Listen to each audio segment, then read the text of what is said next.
bastard sermon, you motherfuckers. Welcome to another episode of the Bastard Sermon. I'm one of your two hosts, Cody Hucker. Patrick Seda. And, oh wait, hold on. The whole dynamic's fucked up. Who are you again? I'm Luke Young. Oh, Are shit. you guys going to have new intros? Like, how's it going to work now? I have no idea. I have no fucking idea. That voice that you're hearing is Anthony Tank Mansfield. Give it up now that we can actually do a round of applause, a real gentleman's round of applause. Come on, Luke. Can we do it? Yeah, we can do it. Let's go.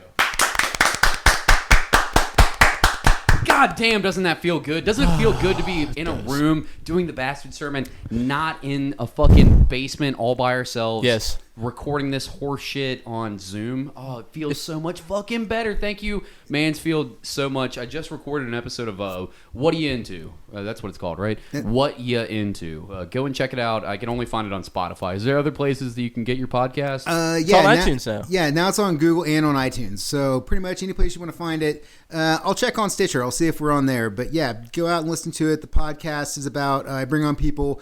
I talk to them about their hobbies and their collections. Talk to Luke about building Gundams and his collection of Gundams. And talk to Cody today about stand-up comedy, which will be a future episode coming out. Hell yeah. And it was a fun fucking time. And we're in his beautiful bar basement right now, chilling all socially distant and shit like that. Stuff that you'll already have heard us talk about if you listen to that episode. But yeah, man, thanks for having us in. Now, we have something that we need to address. Right, Let's get to the meat and potatoes. Right off the top.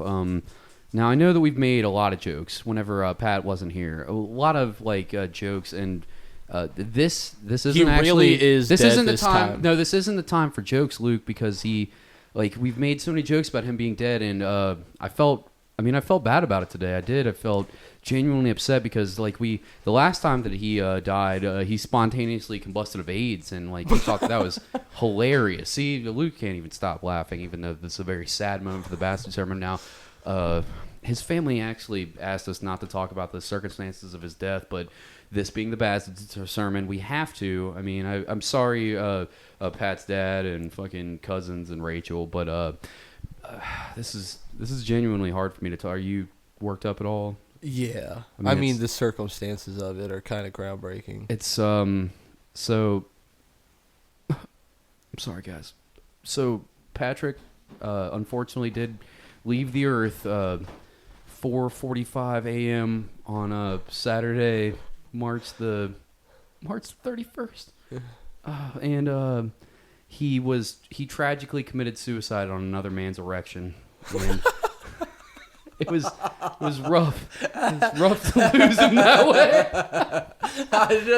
When you said that in my head, I just imagine him for real riding a dude with a bit in his mouth, and he's just at climax, slit, and just slits throat, falls on top of dude. I like to imagine that he sucked another man's penis to death. That it just somehow the dick was so big that from the inside of his throat, his carotid and his jugular actually burst open, and he bled out internally from there.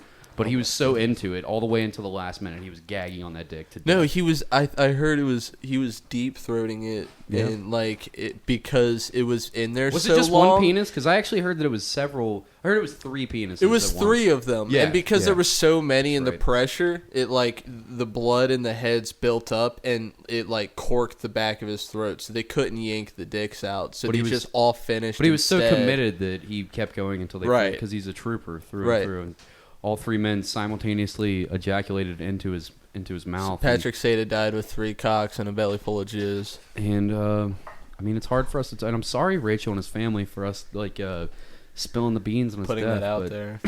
I mean, we have to let the fans know what happened, and so this time for real, he's dead. Nah, but really, Forever. he quit, and fuck that dude. Oh God, come on, man! I still love him. I love him, but also fuck you, Patrick. Oh, what do you mean? What do you mean? Okay, so hear me out, folks. You guys heard me time and again every time we talked about Cody quitting the episode.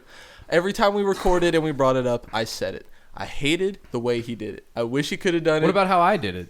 I didn't even quit, No, I'm though. talking about the way. I Okay. hated the way you did it. I didn't quit, though. I told you that I'd be back, fuckface. You did quit initially, and you said... No, I said that I can't do it right now. My life's too fucked up. Anyways, I was doing cocaine again. I was fucking I thought I was going to be in a custody battle.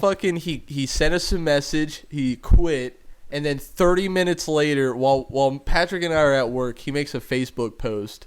Just like, hey guys, the show's over. They might be recording. Who knows? But support them. Thanks. Bye. And Classic it's like, Cody. and I was like, are you Classic fucking Cody. kidding me? And then That's so not check how it this happened. out. In Check the this post, out. I said I'll be back. Anyways, yeah, he sets us up. He'll be back. Whatever. Fuck you, and I'm He back. might be back.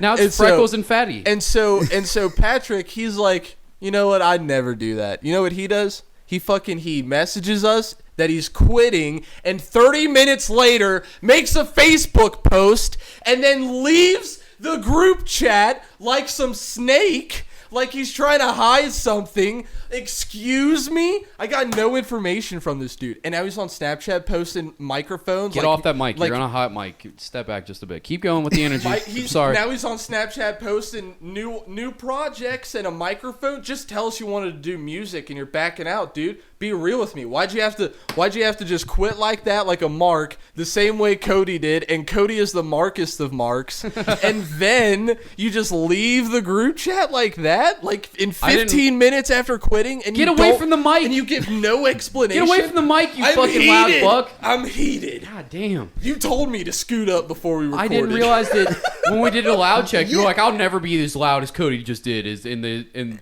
his joking, making fun of fucking Luke's laugh. Immediately, the loudest person that Mansfield's probably ever had in his house. Have you ever had a louder guest? Have you, listener? It's like, have you ever worked out with somebody where it was like their first time doing shit from GNC, and in the car they were fine, and then 15 minutes later when you're in the gym, they are just like veins bulging out of their neck and trying to headbutt the mirrors. Like Luke's bringing some intense energy to the show right now. That's me. That's me. I get it. You're upset, but like, I don't know. God, Our boy, I just wish he could have done it better. he wanted to do something else. How can you be mad at him? I'm mad at how he did it.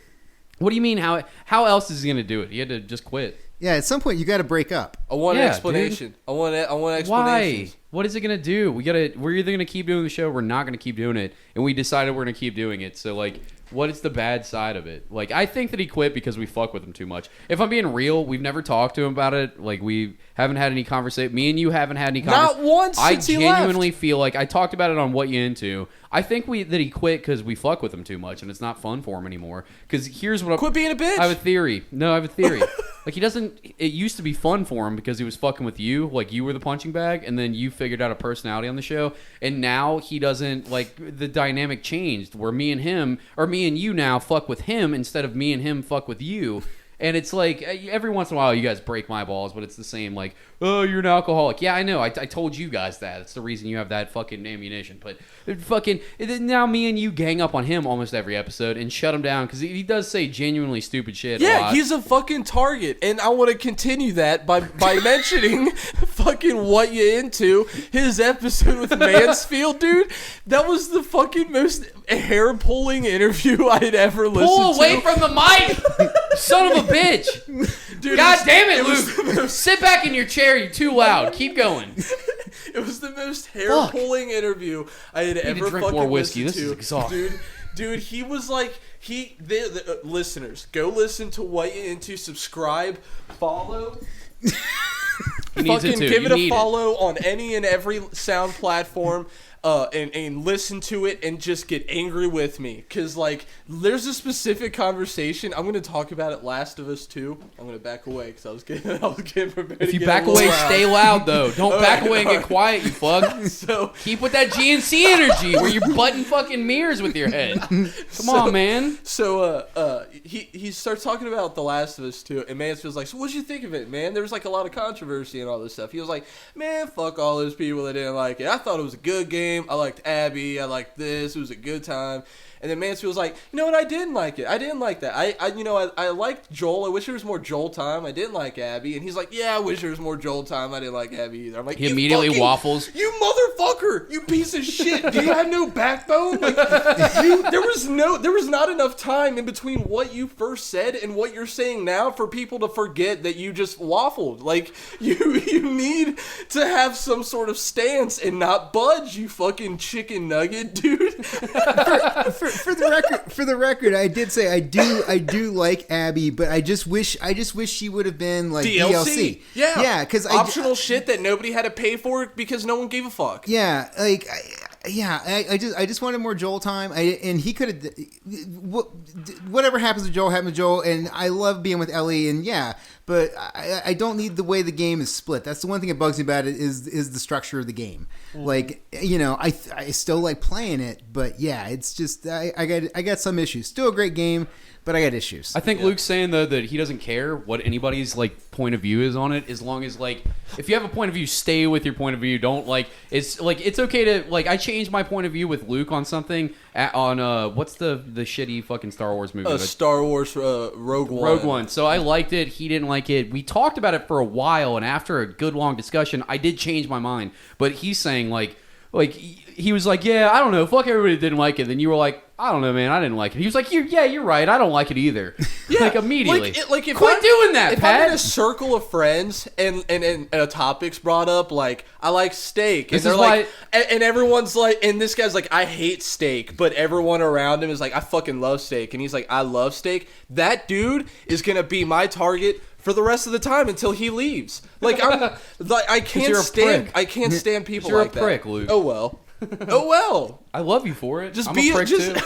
fucking have a belief and believe in it. I Don't appreciate fucking move. Yeah. Well, I mean, you can move, but With move good- at the appropriate yes, time. Don't yes. fucking just immediately waffle. And this is why Patrick quit the. If you listen to this, you'll understand. Because your friends come on a show, and I still love Patrick to death. I want to make that very I do clear. too, but goddamn, I love was you. frustrated about the way. I love him like he's my brother. He's my fucking. I really consider him one of my best friends I in the do world. love you, Patrick. All this shit we're talking. We have to talk about Get it. my anger twisted. I'm pissed, but I love you. Well, and also I don't think he deserves any. He doesn't fucking have to Not give us any pissed. explanation. Not I just have theories. I'm like, we fuck with him too much, man. He doesn't have to give us an explanation. He did record with us for 3 years and then just quit on the drop of a hat. Yeah, I mean, I think it is the dynamic of the show. The dynamic is the show is you give each other shit, and then he's just got to give more. He's got to give shit, but that's the thing is it's not in Patrick's personality to give people shit. He's like a happy dude, so it's just not a good dynamic. It's not a good fit. Maybe there will be a point where you guys have an episode together and you guys will come back together because you are still friends. But it's hard to have a relationship where two guys are like, yeah, we're gonna fucking go at each other, and also you, and then be on the other side of that where you're like, I don't really want to go at anybody. I just kind of want to hang out and I want to interview people about Ghost or whatever stuff. That was me for the first year and a half of the Bastard Sermon. That was me. And you know what I figured did? it out, though. I was like, you know what? I'm going to stay here because it's a good time and there's a future. And now you're you're a big personality on the show. I always felt like I was carrying the personality of the show for a long time because you fucks wouldn't step it up. Or if Pat stepped it up, it would just be You just have long monologues. nonsensical shit. Yeah, but that's part of a fucking podcast. Yeah, you gotta. But then you figured it out though. You just kept doing it, and then at some point Pat just became disinterested in it, and that's fine. If you change, you're allowed to not be into something anymore. I don't begrudge him for quitting. I'm kind of happy that he did because it did seem like he was disinterested in the show every time that he did it. If you listen to the episodes, yeah, you didn't pick up on the vibe that he just didn't want to be there the whole time. No, because when you quit in our conversations, we're like, I don't get it. It's a good time. It's so much fun. Let's keep doing it together. Really? Yeah, and then 2 weeks later, it's like, I'm not feeling it anymore, well, guys. when he quit, I was like, I get it. Podcasting has sucked the soul out of me for the last year because Zoom has ruined podcasting for me, and I fucking hate it. This is bringing it back for me, right? This energy feels amazing. right now feels incredible. I can't tell you. You've been doing it for the last weeks, or the last couple weeks, rather. It's got to just be this is your introduction to doing your own podcast. So this is the baseline for it. It's a breath of fresh fucking air for me damn, right Zoom now, sucks. dude. Zoom sucks. It ruins podcasts. I hate being in Zoom chat. The only way Zoom really works is if you're in a one-on-one because it has that ridiculous pause thing where it pauses and then two people try to talk at the same time and the mic's like, I don't know what to do, and somebody gets completely shut out and it's like, this sucks because it's really hard to communicate, and it's also hard to get the energy of what's happening in the room. And you got to rely on everybody else having good equipment. Yeah. Oh, do you have a mic? No, you don't. You're just talking on your fucking thing. You don't even have earbuds. Cool. So every time that I talk, it's going to literally overtalk your thing, and your audio is going to cut out. When we were doing this in studio, it's I don't have to rely on my stupid fucking friends that I know have good stories not having quality equipment. We have the equipment. We'll bring you the equipment. You fucking sit here as long as you can put your face 2 inches away from this microphone and talk into it and wear those headphones and hear your voice, you're good. Like, I don't have to worry about all that shit. But Zoom just leaves it all open to chance. Like, how's his internet doing? Like, how is he fucking, is all that's going to end up working out? Like, yeah, like the Juggalo episode almost didn't happen because of Zoom. Like, you had to have him over. Like, I had to have him come over. Otherwise, he was like, "I've got AirPods and a phone." I was like, telling you. there's no way. And that was a great episode because like I wanted to hear Fetty's story for so long. Fetty Like, is such a great guy, isn't he? Yeah, and then Lucia jumping into and talking, I was like, all right, cool. Like this is fun. And I wanted to explore his weird world jugglers. I feel like it's been mine. There'll be a part 2. Yeah, like, but I really would. There's a lot of deeper questions I would like to ask him about because I feel like a lot of like the base level stuff people know about, but there's so many things I want to know like about. what? Let's explore it. Well, I mean, how can we explore it when none of us know what it is? We'll Yeah. make it up. To that level. No, I'll make up the answers. Let's go. Ask me the questions. I'll be Fetty. I'm just interested in the whole thing where like people dedicate their lives to this and they're just completely in it and will buy anything those dudes put out. I can answer. I know I can answer. It's because I'm addicted to whippets, and I've been. It's cult-like mentality. Yeah, it's just like the weird marketing that they've done with it, and their whole thing where they've made it into like this, like it's where the outcasts go that have no other scene to go. But now that's a popular thing because it's like, oh, they've always been accepting of people that don't fit in other spots, and it's a mob mentality entirely. It's one dirty person wearing face paint going, "I'm dirty, you're dirty, we're family." You know, is that a song? No, I have That no might be a idea, song. but It it is sounds now. like that one. does sound. I'm It's isolating right? that. That's gonna be the new fucking intro of the Bastard Sermon. you I'm guys- dirty, we're family. Welcome to the Bastard Sermon, Bastard Sermon might get invited to the gathering now. bro. Come on, Dude, we gotta. cut That's me our in. next goal, Luke. I is would me and you easily running go. this bitch. Live podcast we have live podcasts at the gathering this year. I would murder to fucking We go will to the get, gathering. you for know, sure. our equipment will immediately be ruined. We'll have It'd be pennies sold for drugs. chucked at our heads. You guys would not make. You guys would be so fucked up. There's no way you could make this Dude, work. I For sure. actually yeah, I like would do cocaine again. I would immediately you relapse. immediately on below. First thing God I only did. knows what the fuck Luke's doing. He's like Whippets, huffing gas out of a heroin. bag. I'm trying heroin for the Yeah. first time. I- I'm at the gathering. Why wouldn't I do heroin? Only when I'm with my juggler friends do I do heroin. Like when he talks Well, about no, whippets, like, I it's think- fine. Like, yeah, just start smoking meth. Go ahead, Yeah. Luke. Like, it's I fine. think what Who I cares? would do, to be honest, is because like Fetty, once upon a time, has like said he would buy a gathering ticket or a ticket for me to go to a clown show. Period. I 100% would go, and if I went to like the gathering specifically, I think I would hang out with like my Juggalo friends for a solid day and a half. Okay. Around the late evening time on day 2, I'm gonna see if I can't find any like Gundam nerds. safe looking juggalos to explore and be like, I'm gonna hang out with this crowd until something dangerous Like happens. what, they got the face paint on, but they also have Crocs and like a tie for some reason. Like what's a safe? Define a safe juggalo for me. Are you looking not for actively shooting dope in the middle of a cornfield? No, Like, you yeah, can. oh, he's I don't safe. know if it's because of my time around juggalos that it's just become second nature to me, but you can spot friendly and like safe and Don't unsafe say it like you work with juggalos. lions at Yeah. the zoo. Okay, this man's talking about it like he works with wild fucking, like he's dealing with cobras all the time. Like I don't know if it's my experience with serpents, but I can tell by the way their tail wraps. Shut the fuck up, Luke. They're just dummies. You're like, yeah, I hung out with dummies too. I have plenty of dummy You friends. don't I'm a dummy. understand. You take a fucking ignorant dummy and you fucking fill him with soda and drugs. that dummy becomes dangerous. I like how the depending soda on what, really- like, soda and Really drugs? adds to it. The soda brings a new dynamic to the drugs. Luke, what kind of eye contact do you make with him? Do you keep stern eye contact the whole time, or do you look away? Is that a you sign have of to look. weakness? It is. You have, or like an invite to a fight. So like you have to look at the black dots in their face paint below their eyes. Okay,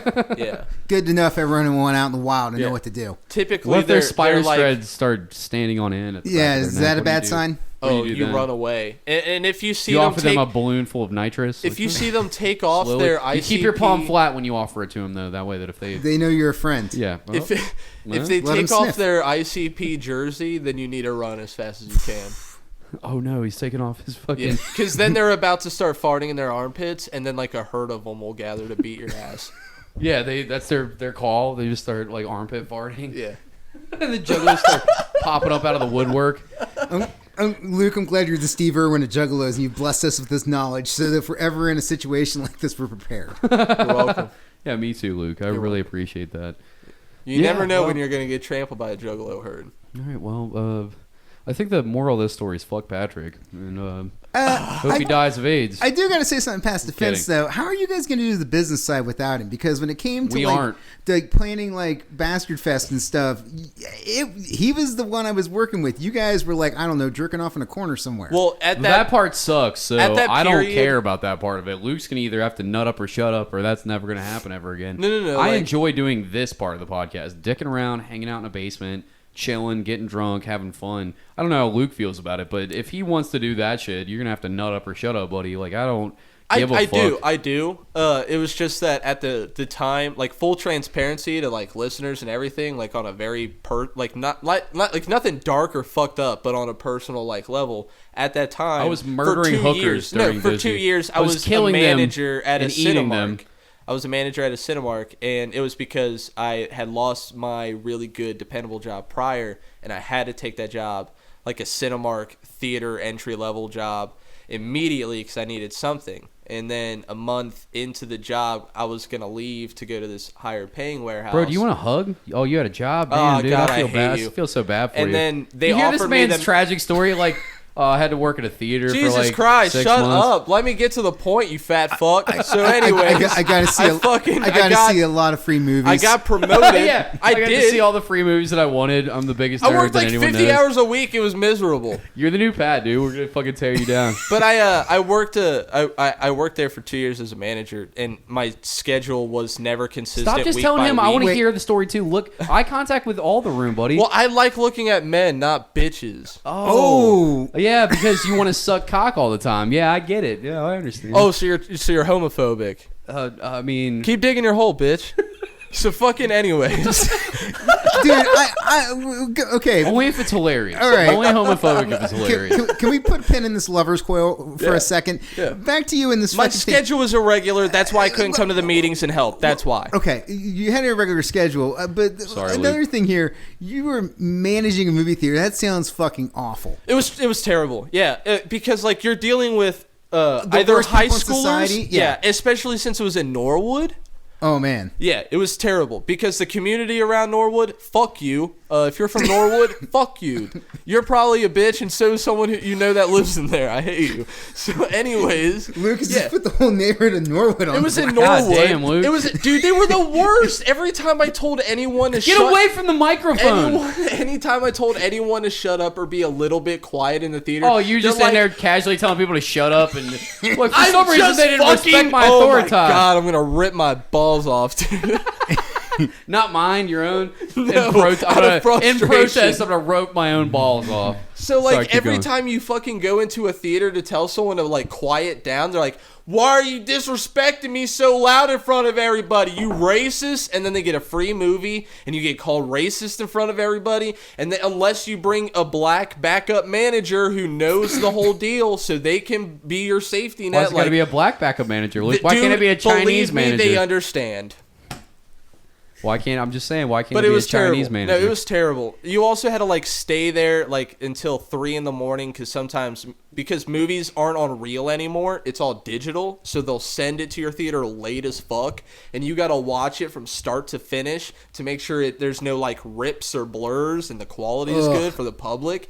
And yeah, and then you got to like change out light bulbs, which is like an hour-long process. And you're also managing high schoolers. Oh, so managing there's high high schoolers schooler is drama. not- There's high schoolers not wanting to work. There's high schoolers fucking other high schoolers at the job. And then on top of the high Are schoolers, they doing this at the theater? no, not at the Dude, theater. can I There's high schoolers who will come to see a movie and try to fuck in the theater, but then you're also managing. Hold on, you're also managing adults that are older than you. I'm 28. I was managing 48-year-olds just sweeping, and they couldn't even manage to do that. Homie. Can I just interject? Yeah, go for it.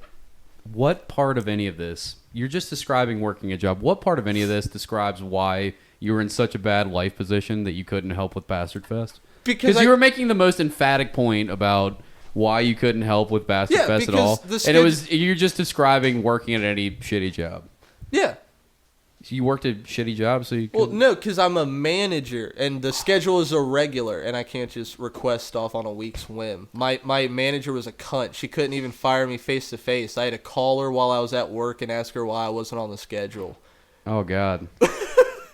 She was like, "Oh well, I was thought hoping you to loved get there. working at the I was theater." hoping to get there early so I could talk to you about this." I was like, "Oh, fuck I thought you, you loved whatever." the theater. What happened? I liked the perks of getting free movies and shit like that because I watched everything and anything. Like I got to watch Akira in theaters. You know what I'm saying? Like that was amazing.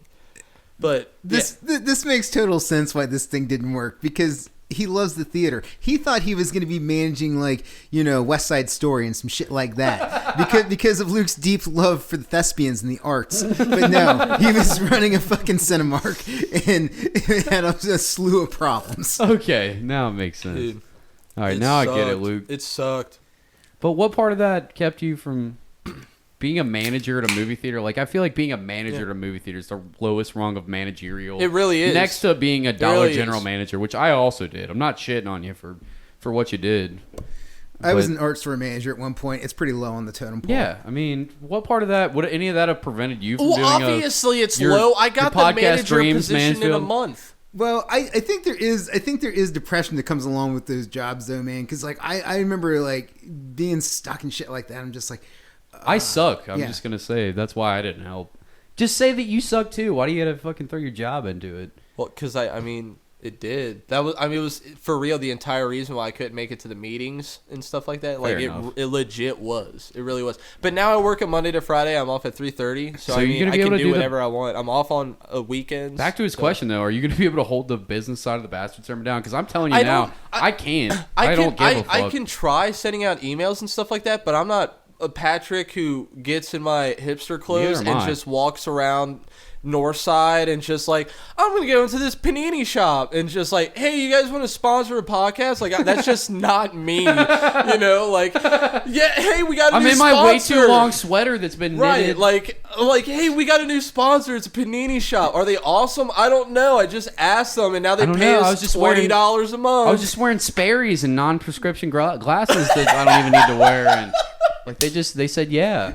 It's like, did you tell them that we make fist folk jokes every single time, and we'll probably equate No, their not even a no, little I bit. didn't even mention it to him. Oh, good. I can't wait to sell this. We might not have any of those sponsors except for Mansfield if he's still one when we He come gave back us because glasses. like You're sitting in front I of didn't two know these were glasses. gifts. I thought these were here for like whenever he starts his video thing. This was gonna be a set or something, dude. No, those are yours. Oh, okay, cool. He's still a But sponsor. sick. But like, yeah. Wait, are you? We should ask him now because we never do the business of this. When Let's do the business on the podcast. Hold on. When Patrick quit, he like when he was sending us the message and everything, he sent me all of our sponsor money through Venmo directly, and then he said, I just told all the sponsors to send the money to you. And I was like, I've never once had contact with these people. They don't know me or have my Venmo. Why the fuck would they pay me, especially if they're not getting updates on the show? Because you're a trustworthy transfer. Well, I was with him up to the point where you were like, they weren't getting updates on the show. Because like if he's just like, hey, I'm quitting the show, but I'm passing it to my co-host, like if I was them, I would trust you. I promise, there's no fucking way Patrick You mean was the keeping in former touch cocaine with us. addict isn't trustworthy? Right. Why couldn't I get the money? Come on, I promise I won't do anything shady with it. Yeah, you should not let him have the money. I said, like, let's take the 60 for 2 months of Lipson and split it 100. Like, What did I say? just use it for the Lipson. I didn't money. want the money. He didn't want it, used it for Lipson. Yeah, I don't care about the money. It's not. I don't. If I had to go back to paying for this podcast, I don't give a fuck. I enjoy. I like that it's going Our back Patreon to just. pays for it enough as long as people stay around. And they have. They have. We lost 2 Patreons. Everyone else has stayed, and I fucking love them As long all as people for it. still enjoy the dynamic of the show, I don't give a fuck. Like, Yeah. keep doing. I'll pay to do it. Like, it One doesn't person actually fell off and care then about the came back. business.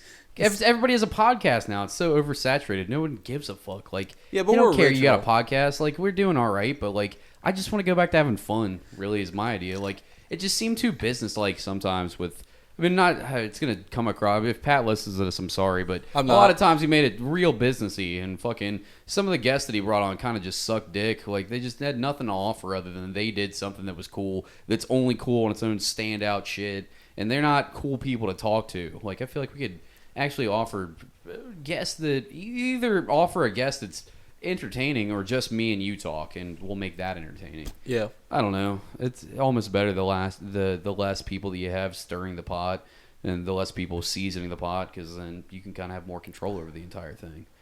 And now it's boring. Now we're just talking about how's the show gonna go. Well, actually, that was my follow-up question. Was what does the Fatty and Freckles era look like? I don't know yet. Like what the fuck are you guys gonna talk about? Probably what we always usually do. How little my dick is, how big Luke's is. He's freckled. I'm fat. At least it's documented now. That's not even a joke. I got that shit forever. Yeah, she said two-handed hand jobs. I was like, good Lord. You have to make me feel horrible like this, lady. All right. I gotta look this man in the eye and know how big his penis is every time that I look at him. I never want to stand beside him at a trough ever. Like, it's just awkward. No. Oh, can you hold my dick up? Because it's hitting the bottom. You're pissing on my dick right now. She made it, and I will make it very clear that I am a grower. It's not sick, it's dude. I'm not glad we're like still that talking about until your it's dick. hard, bro. I'm glad that it wasn't enough that I was talking about Yeah, how man. big your dick was. You had to throw in like big dick. People love when you do that. When as a big dickian. You want some more? Yeah, please. Okay, let's jump into something else. So I've been doing this thing. So I was sitting there with Liz in my car, and fucking her phone started to play the band All American Rejects. Okay. And I was like, who fucking, like, I hadn't heard of that band in like a decade or more. Wait, or then when it's like sing along. Yeah. Well, Yeah. that's not good. Dude, it was like, when I thought of it, I thought of Bionicles, the Legos. You remember those? It was the action figures that Legos made back in the day for young boys. And every Legos Bionicle commercial was an All American Reject song. Every What? single one. Really? I swear to God, every single one, and every time it was a new one, it was a new song. It was like a Sing me partnership. Can you sing me an All American Reject song? I have no idea. I have no frame of reference. Even when all hope is gone, move along. Oh, Christ, move yeah, I know this along band. Like I That was know what you were you'll trying to say? do. Okay. Yeah, sorry. I don't. It's recent. That's the only reason. I'm bad at music, and so when I try to make music sounds, I fuck it up. It's all good. I'm bad at it too. I Yeah. can play guitar, but that's it. I can't do any of that. But like I started to dig into All American Rejects after that, because I was like, what was this band besides like radio and Lego like commercial songs? Like, did they have a real following? Were they on tour with like big names? They were like hot guys. slamming? They were hot guys that had one song. No, they You had can ride on that hot guy shit with one song for forever. They had a bunch of one hitters on the radio, like "Dirty Little Secret." Dude. I'll keep you my dirty little Oh, secret. yeah. Like played it. It was. They had a bunch of songs with that one liner that would just repeat for the entirety of the song. Yeah, there's like a bunch of dental hygienists in every city in America that listen to like fucking pop radio all day, every day. Yeah. And they just heard that and they got that in their brains and they're like, I'm going to go to that concert because that guy's hot. And when I'm cleaning people's teeth, I like the Move Along song. But like I started to dig in to see if there was like a following and stuff of them, and there was. They toured with some pretty like noticeable, I guess, like radio punk names and shit like that. But then like Sum 41. yeah, shit like that. You know what I'm saying? So I started to when I was looking them up online to start listening to their music to see if they had like any bangers like on the album that wasn't like Bionicles commercial related. The sweet B-sides. Yeah, you know. Were you worried that your girlfriend's going to drag you to All American Rejects concert? You wanted to make sure that you could be, no, I'm here for the deep cuts? No, she was actually trying to skip it. It was on like her Spotify or something like that. But like what I noticed when I looked up All American Rejects is that the lead singer looks like Cillian Murphy. Who's that? He's the actor from Peaky Blinders. Oh, the Like the one main with the mustache. character? Oh no, the main clean character. cut. The Yeah. handsome man. Yeah, the clean cut All right. dude. They look almost identical. Listener, look them up. Cillian Murphy and the All American Rejects lead singer. They look the exact same. It's super weird. But I started to watch their music videos, and for Dirty Little Secret, they have like their fans hold up like postcards of their dirty little secret, but they like blur out their face from the cinematography. And so like the entire music video is littered with these postcards of secrets. And I was like, what kind of fans do these fucking people have. Like, it's filled with psychopaths, like dirty people and weirdos. You know what I'm saying? And also liars, because there was one card that said like I had gay sex once, like while my parents were home, and it was like gay people don't call it gay sex, bro. Like it's just sex. Why say I had gay sex specifically? But there was like my family's rich, but I shoplift every day. Fuck you. I know it really stinks, but I like the smell of my own poop. Wait, just pause. This is exactly what what was on hold the on, postcard. just everybody be quiet. That's exactly what should have happened as somebody read that, as it was being lit on fire and thrown into a trash can. Fucking okay. They wrote that on a postcard. People think I've stopped lying. ... I've just gotten better at it. I don't like anybody in this video. Yeah, I only love 2 of my children, and then they like they draw 3 children, 2 girls and a boy, and they cross 1 girl out. Like they were specific. Oh, you know? man, there's like it's fucking weird. There's like some man. pissed off like lady in her late 30s that's like, I just completely hate my daughter. I'm over it, and just like and it's in a music video forever. I cheated on my SET, got a scholarship. Sometimes I fake empathy to get people to like me. Sometimes I think my fiance isn't the one. I fear I have an undiagnosed mental illness. They just are a fan base of sociopaths. I make fun of fat people but my mom is huge. Check this one out. Weird flex. I'm a peaceful person who happens to be filled with rage. If you were a peaceful person, you wouldn't be filled with rage. That does not, no. I had gay sex at camp 3 times. Okay. But I'm straight. Right.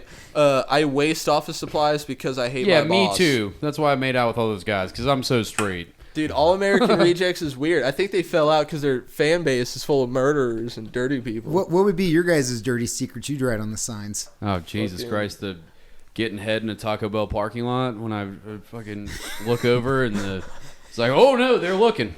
I like how you didn't have to think about that. You, me, like There's a bunch. Like a second later, you were like, "Oh, yeah, this would go on the sign." That was I don't know, story from. Well, it was a long time ago. It was a long time ago, that story. Not with anybody recent, but yeah. So I felt bad about it because I was like, oh yeah, I was very drunk and like fucking. There's cameras that I realized later on, and I was like, "Oh no, this is a sex crime." Were you in a car? Yeah, it was in the middle of the night though. So sex crime? You know Struble Elementary? You know how shitty it would be, like getting a blowjob from somebody, and then like you got to report as a sex offender for forever because you were getting your dick sucked, drunk as fuck. Like I barely even remember it happening. I wouldn't even be too mad about it because I gotta go. Reporting as a sex offender, you wouldn't be that mad about it. You fucking psychopath. Listen. Go ahead, psycho Luke. I'm listening. Listen. You got to report, right? But you got to go. But there's no but. There's no but. There is. There's no but. Yes, there is. Yes, there is. What are you talking about? Yes, there. You're go going ahead, but listen, Jesus, Luke. When you have to do that and you move, you have to go door to door. You have to tell your neighbors. So that way, you're able to fucking get your leg in the door and tell them the circumstances. Listen, I moved in down the street. See, what happened was... Well, I moved down the street, so but I was kind of high on cocaine, and I was about, like 8 Jamesons and 4 beers deep. And I was getting my dick sucked just a little bit. Just a tip. All right? Just a tip was getting sucked on. Right. Now, hold on. Why are you closing the door in my face? I stick my door in the middle of the fucking, in the way. Hold the fuck on. Yeah, bring your kids upstairs. Yeah, so what happened was, let me restart. Get back here. I'm 8 Jamesons deep. You said 6 earlier. I was 8. It was 8 Jamesons. Yeah, no, there's no positive to this story. Oh, so you there's have a to positive. go over there and talk about how cool you are to your neighbors. They'll be no, fine. It was cool. I was getting a blowjob. I was just getting my dick sucked. Yeah, you she was legal. Totally get it. She was legal, but she was barely legal. No, I'm just kidding. She was older than me. I was getting my dick sucked in a line at Taco Bell. She was 14. Psych nah. For real. I was getting the number 14 on the menu. Okay? Thought it'd be a nice little fun thing to spice it up. No, you don't have to get your gun out. All right, I'm leaving. Yeah, your gun away. Luke, I don't see how this goes positive. There's no positive. Yeah, this is insane. You gotta come up to their door with a tray of brownies and be like, "Hey neighbor, how you doing? Just made some brownies. Thought I'd offer you one." By the way, Just so you know, also, just a few months ago, got my dick sucked at a Taco Bell. and the cops happen to have caught me. And now I I'm have on to a list. register as a Not sex gonna try to offender? fuck your kids. You pat the kid on the head, man. Promise I won't do it. But if you want to suck my dick, Hey, come on. Yeah, people are forever gonna walk their children past your house on Halloween. They just like they look at your house, and they just like put their arm around their kids and go directly by. oh Do you really have to do that when you're a sex offender? You got to go door to door? Is that still I'm pretty a thing? certain. I'm pretty sure that's it. You have to knock on the doors. Why have I never got a knock? There's never been a knock. Have you ever had a knock? I've never had a knock from a sex offender. I don't think that's real. Maybe you live far away from one. You can find them. You can find them on get websites. on that list. They're everywhere. They're There's like everywhere. 2 fucking doors away from me. I think they tell them to do that, and they're like, "We'll totally do that." Yeah. Or maybe they have to send in the mail and everybody just throws it away. I've never got one of those pieces of mail either. You Have don't you? know, it might be personalized. You ever got a parcel from the parcel? From the U.S. Fuck you. A parcel from the U.S. Postal Services, and it was like, yeah, your next door neighbor's fucking kids. Just so so you're aware. Should have been over there with a PA system in your front yard telling you about it, but in case he wasn't, let us know. Yeah, I've Free never had, postage I've on the never had return. anybody knock on my door. I've never got anything in the mail. All I've ever had is if you do go on one of those websites where you type in your zip code, and all of a sudden the map looks like the fucking tracker from Aliens, where they're in the room with them and they don't know they're there, but there's just like a blue. There's a million of them. Yeah, Like, what am I doing? You're like, what? You're surrounded. Yeah, but for sure. also people get branded for sex offenders just for sending nudes. You know what I mean? Oh, that bums me out. So, do you remember in Coleraine when they had that? Were you there for that fucking that assembly when that bitch? I that know fucking exactly who cunt- it was. Because even the girls in the fucking at the assembly were calling her a cunt in the middle of the thing. It was crazy to me because we're all 15, 16 at Coleraine. They bring us into the middle of the gymnasium, and there's a lawyer that comes in there, and she's like it's supposed to be a deterrent thing for kids sending sext. Which it's insane to me that you would lock up a 16-year-old sending another 6. I get it if it's an adult to a kid or a kid to an adult. Yeah, for sure. Something's going on. Fucking report this shit. But a kid to a kid, like, you give them a phone with a camera on it. What do you think they're going to fucking do with it? They're going through all the... Especially if they found their dick. Yeah, so then they're like... And I get it. You can't harass people. But, like, fucking if they're consensually doing it, like, I don't know. Like, they're... What are you gonna do? Like, you gave them the means to do that shit. Yeah. And this lady's there, like, yeah, I'm here today to let you know that if you send off a picture of your private parts, I don't care if you're a man, a woman, I don't care if it was consensual. You guys are underage, and I will do everything I can to prosecute you guys. And they're fucking boos coming out of the crowd and shit like that. Teachers calming people down. Yep. Everybody just like fucking folded arm in it. We're in the height of fucking cameras just got good. Everybody's sending fucking dick pics and fucking titty pictures. Like in high school, like yeah, maybe that's not right, but to fucking two 16-year-olds that are consenting, but fucking what do you want from them? What do you expect them to do? Yeah. And she's over here like, we're gonna lock you in jail for minimum 8 years, and fucking there's ladies next to me like, what a fucking cunt. Yeah, do you and your wife sleep in separate beds, yeah, exactly. you bitch? And then I heard some other girl, yeah, of course that fat bitch would be over here prosecuting some fucking hot girl for sending her. I was like, Jesus Christ. I expect my fucking asshole friends to be saying, no, it's the girls around me just muttering amongst themselves like, this fucking cunt, like calling her a cunt. I was like, this is fucking insane to me right now. Like, those things are unfortunate when shit like that happens. But what was the antithesis of this? Well, how do we start this? Not the antithesis, the beginning. What was the beginning of this?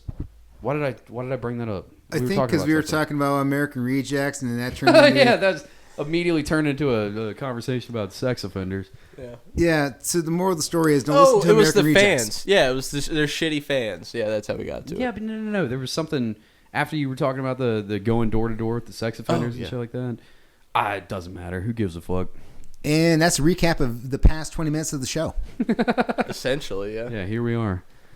All right, well, we didn't talk about any of Mansfield shit at all. Mansfield, you were hitting us up in the chat about White Boy, something I posted about on Facebook. Yeah. Can I hear your thoughts on this before I go into my tirade about it? For sure. Spoiler alert: if you haven't watched White Boy yet, go check it out on Netflix. It's about he was like a high school kid that got caught up in. So he was in the drug game, and then they used him was the FBI or CIA used him as an informant? FBI. Yeah, it was because his dad was an informant. You find out later. It's all going to be spoiler alert, and just turn this off. Watch White Boy. Turn the podcast. Yeah, we're going to be talking about shows for a second here. Yeah, for sure. Yeah.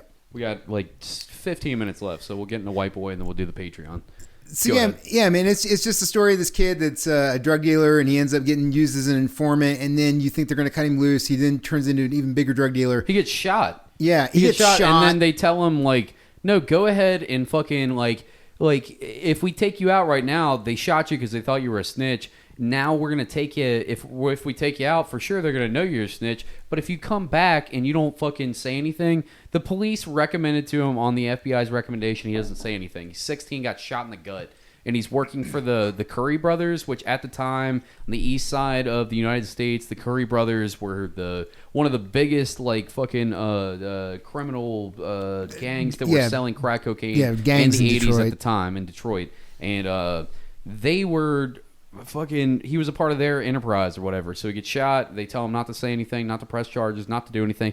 Go right back into shit. And he gets busted in the middle of the fucking the Reagan era. And not only did he get busted, before he even did that, they also he went with another drug dealer out to a fight in Las Vegas, and the FBI supplied him with an ID that said he was 21 when he was 15. They also gave him $1,500. So like, how does that work? How does the FBI give you a fake document that allows you to break the law to buy alcohol? The whole thing's fucking corrupt. Everything about it's fucked up. Like, the government can do whatever they serves want. their own purposes. At that time, the CIA's importing fucking as a part of the Iran-Contra conspiracy, so importing fucking cocaine so that they can fucking sell guns to the Contras, right? To fund the war over there in fucking what was the South American country at the time, and then they were selling shit to the Iranians. Yeah. The Iran-Contra conspiracy. Look it up. I don't know enough about it to talk bullshit about it on a podcast, but I mean that's the state of our government at the time. Like, it's got this clean-cut face of Ronald Reagan, fucking famous movie star, and his fucking cunt bitch wife over there, Nancy Reagan. Just say no to drugs. All drugs are dumb. Like, is that bitch dead? Yeah. Oh, yeah, she's dead. Thank God. She's very dead. Thank God. Yeah. Well, I don't know. The lasting implications there, administration aren't, though. There's still people in jail to this day, and that's what this documentary is about, is the fucking war on drugs. Everybody, even though everybody knows that it's a failure, even the judge that's in this documentary that tried to do something about it, that openly says that it's a failure and tries to do something to re-sentence him, like, gets fucked by the whole, like, the whole conspiracy that had been going on since the 80s to keep this kid in prison. Like, it's worth a watch. I don't want to give away everything about it, but there's one part of this documentary that I don't want to give away everything on this, but the one part that really sold me on it was when they started breaking down. This man's been in prison. He was sentenced as a juvenile at 17 years old for trafficking, whatever, a couple kilos of cocaine, right? And at the time, if you had any more than 650 grams of any illicit narcotic, didn't matter if it was pot, didn't matter if it was cocaine, whatever it was. If you had illicit Schedule 1 narcotic or Schedule 2 narcotic, it's immediate life sentence. In 1998, they ruled that this was unconstitutional and that we couldn't give out life sentences for nonviolent offenses.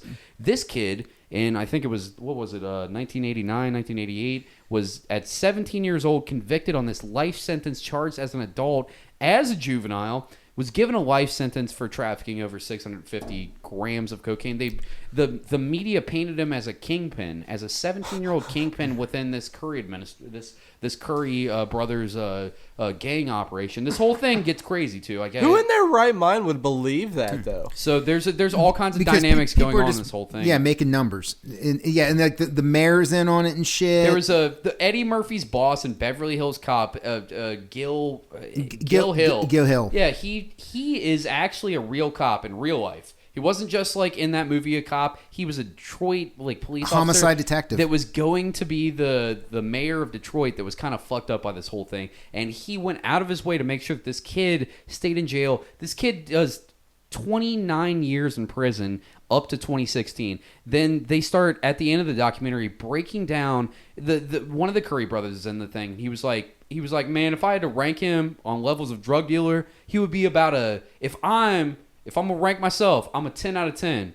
Like, I sold hundreds of millions of dollars, if not billions of dollars worth of drugs. He was like, I had people murdered.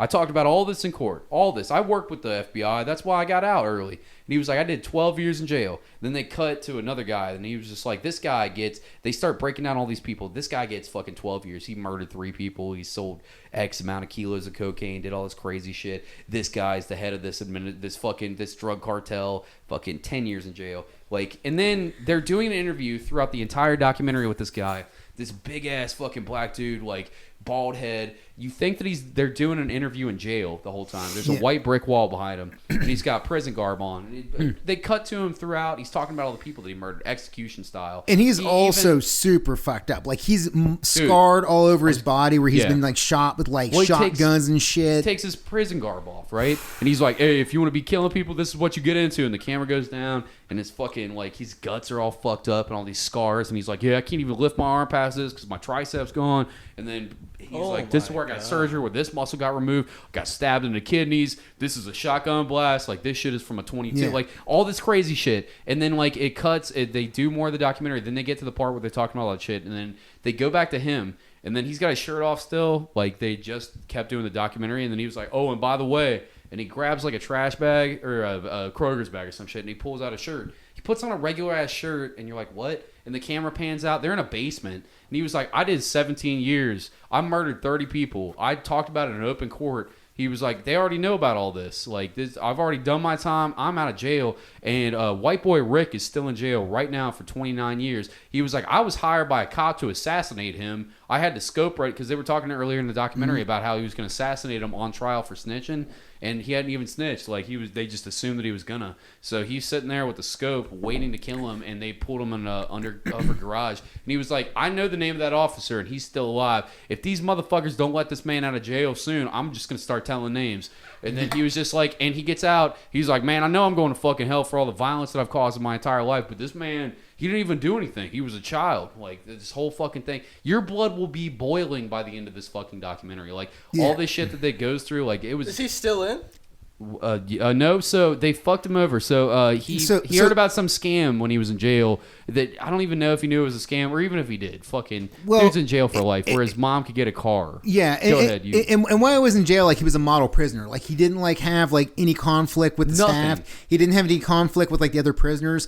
Like, they looked at his record and they're like, yeah, there's, like, nothing there where he's ever done anything bad inside of jail. Like, he's just... He's an exemplary person. Yeah, but the Detroit prosecutor's office sent over direct letters that said that this man is a criminal kingpin and he should not be let out of jail. After the current mayor had sent over a letter saying that, like, everything, he hasn't, like, we have no problem with allowing this man out of prison.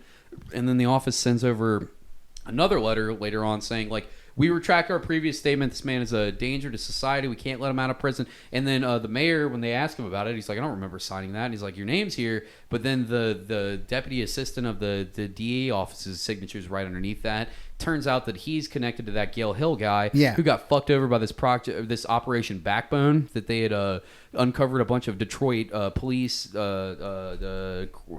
corruption. Yeah. Corruption within the Detroit Police Department. He was he was a part of because he was also an FBI informant. So, like, and he was like, man, he's doing, like, an over-the-phone prison interview. He's like, the worst mistake I ever made in my entire life was when I was a kid. I became a part of the Operation Backbone to fight Detroit police corruption. And if I would have never been a part of that, I didn't realize what bridges I was burning because I had no way of knowing that this was somehow connected to that Gale Hill guy. Fucking, it turns into a cartoon at some point. This guy's like, if you ever watch Beverly Hills Cop, he's the guy that's like, get in my office now! And he's like screaming, like, you motherfucker, what the fuck did you do? He's literally like a guy that people would make fun of in buddy cop movies and, like, the fucking, like, that 80s comedians would use as a trope to make fun of is that guy. And that's a real person that's keeping this man in jail for the rest of his fucking days on Earth. And all the way up until he dies, the prosecutor's office... Rick died in prison? No, all the way up until Gale Hill dies. Oh, okay. They're fucking keeping him in until finally this Gale Hill dies, and then whoever's working on his behalf is finally like, okay, now the parole board can parole him. But something fucked up happened, so he gets paroled. His family's ecstatic, and then... And this happens in the middle of dying will keep that man in prison forever. So he's in jail at a certain point, and he finds a way that he hears about from one of his scumbag fucking prison friends like, oh, you get a car for cheap. So he's doing calls in and out of the prison with his mom to get a car, and it turns out to be a scam. So they hit him up like, hey, man, we're either going to arrest you, and you're already in jail, and you can do the time. You're already doing a life sentence. If you want to take that time, cool. Or we're going to put your mom and your sister in prison for getting that car out of this fucking scam in a Florida thing. So he's locked up in the state of Michigan, right?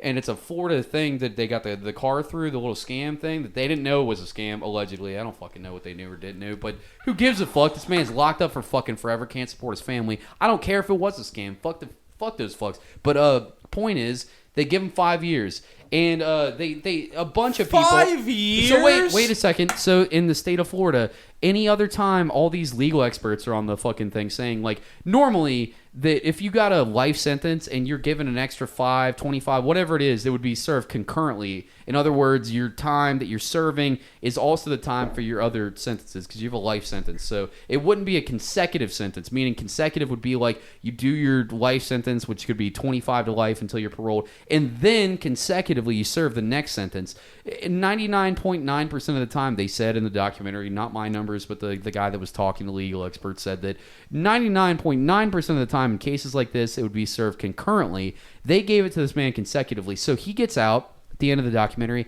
and he's currently, to this day, incarcerated in the state of Florida for 5 years for this fucking bullshit auto charge after he's already served an entire, from 17 years old until he's, what 29 years. So how old is he now? He's 55 or some shit like that, or 45.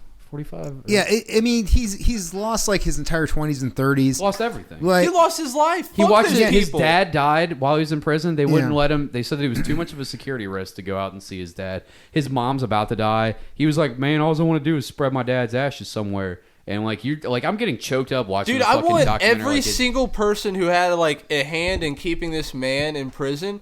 I want them to see everything they ever loved. Bro, taken watch from this them. documentary. Yeah. Like in the worst way they can imagine. It'll get you fired up. Did you And get then I fired want up them watching shot. this shit? Yeah, well, it's just proof once again. We're like, The system isn't there to help you. well, it's just like black markets don't work. You got to get rid of black markets. Like we learned this with prohibition, and for some reason we can't get our head around it. I think it's because like America like has like such a thing where it was like morally Christian or whatever, and you know it's like, oh, sex is bad and drugs is bad and alcohol is bad and everything's bad, and if we just like make it illegal it'll go away. And it's like, no, you make it worse. Yeah. Because when you make things illegal that people want, that you don't agree with but they want it, people will do whatever they need to do to get it, and that means a criminal element comes in, and then all this just explodes, and people's lives are ruined. Yeah. And it just sucks. And yeah, like nobody deserves what that dude got. And there's other people This dude reminds me who of have that Khalif story. Browder.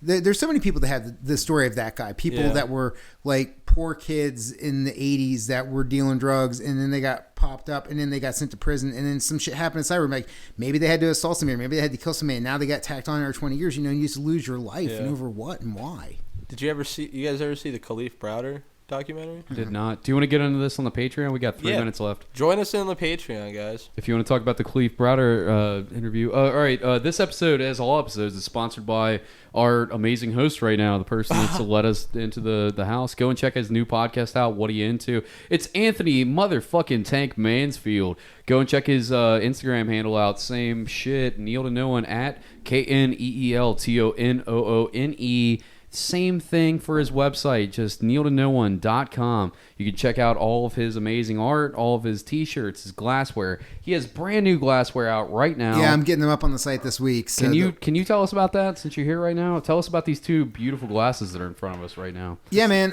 So the first one up is the Hop Thulu. The original one came in a set of 1 of 144 in black. That's sold out. So now this is 1 of 72. They're in hop slime green. And yeah, once they're gone, they're gone. So they're going to be up on the site. They're going to be $10 a piece. So grab them while you can. And yeah, then if you're trying What's to get the other design? What's I this love one? the slime green, and I love the lion on the other design. Yeah, so the other one is it's orange, and it's got a line, and it's got wings, and it's Swords. got swords through its head. And I like soccer, and a lot of people in Cincinnati like soccer, so it's not related to anything that has to do with soccer, but soccer's cool. I'm reading a manga about soccer. Yeah. Oh, This doesn't surprise me at all. This motherfucker. This guy couldn't help himself, could he? Yeah. No. Oh, he could. soccer? You like soccer? You trying to promote your beer glasses? I'm reading a manga about soccer. Thank God you told us that, Luke. Keep Good going job. about your It's beer called glasses. Blue Lock. Oh, can we God. on the Just take him outside and punch him in the ribs until he can't talk anymore. on the Patreon? Can we talk about steak night? Yeah, please. All right, we're gonna talk about steak Please, night I on can't. Patreon. I've been waiting to talk about steak night. I Oh, promise. dude! Ever since I saw the photo online, I was just like, "What the fuck are you doing?" How much is your custom art, motherfucker? Custom art starting at $30 for slaps. It goes up from there. Hit me up. We can talk about doing some stuff. If you need like a logo design, t-shirt design, whatever, we can talk numbers, make things happen. And yeah, please check out What You Into. It's a podcast about hobbies and collections, and it's a lot of fun. Dark Mountain Cult. That's our former host, Patrick Seda. Go and check out his art line. He's always doing. Fuck you, Luke. Don't be a prick. Yeah, Luke, Come on, man. Yeah, Jesus, we tore into him enough. Give him a plug. Shut up. I really like your attitude better about the breakup. Like, it's fine. Luke's just very vindictive. He's so bitter, isn't he? He is. He's like a scorned woman right He now. is. He's very. goddamn right. I think it's the whole thing where like Luke's never missed a show. So for anybody to quit He's this, the Cal Ripken of the podcast. Yeah, Luke, is this like the first thing you've ever done? Were you like in high school band or anything? Like, is this No. Okay. I did stage crew sophomore year. Oh, that makes and sense. then our final play for the year was Grease. And after hearing fucking Grease Lightning for the 100th time, and putting a stage rope around my neck, I swore I wouldn't do it ever again. So I love that you didn't pick up on it, but you were like, yeah, I did stage crew, and he was like, yeah, that makes sense. Immediately, I was like, I love you, Mansfield. Go check out Dark Mountain Cult for real. Instagram at Dark Mountain Cult. Pat puts out amazing shit. Anytime that Pat wants to come and do the podcast, he's fucking. This is his podcast still. Yeah. As much as Luke's going to be Better ask. better about it. Fuck you, Luke. Luke? Suck a dick, Luke. Jesus Christ. Podcast still. you We better shit come, on him enough. Better come check in, son.